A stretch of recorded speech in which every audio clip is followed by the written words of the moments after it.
आज थोडंसं शेताकडे जाऊन म्हणलं चला फेरफटका मारून येऊयात. चला माझं इथं पिल्लू आलेलं होतं शाळेमधून, त्याने थोडासा होमवर्क कंप्लीट केला आणि आम्ही दोघं निघालो आहे शेताकडे. तो चालून असं पाणी असल्यामुळे खूप चिडचिड करत होता आणि मला स्पेशली याच्यासाठी शेतामध्ये जायचं होतं की लसूण वगैरे काढायला आला की नाही हे बघायचं होतं. तर लसूण काही जागी तर खूप छोटा होता आणि काही मोठा झालेला होता. पण तो असा काढून घेतला की त्याला माती पूर्ण अशी लागलेली होती. त्याच्यामुळे म्हणलं याला थोडंसं काही दिवस असंच राहू द्यावं. थोडासा ओलावा संपला की नंतर मग काढून घेता, मग जेणेकरून आपली परेशानी पण होणार नाही माती सतत काढण्याची वगैरे. काही दिवसासाठी म्हणलं असंच राहू द्यावं आणि 2-3 लसूण वगैरे काढलेली होती आणि कांदा थोडासा उपटून बघितला तर कांदा देखील थोडंसं मोठे झालेले होते.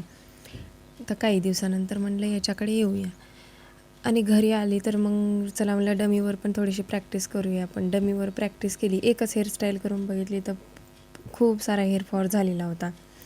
आता त्या भैयांना सांगितले की हेअरफॉल एवढा होत आहे तर मग कसं करावं. त्यांनी म्हणले की 2-3 दिवस थांबून बघा, हेअरस्टाईल वगैरे करून बघा, थोडंसं मग व्यवस्थित होईल, रुटीनमध्ये येईल ती.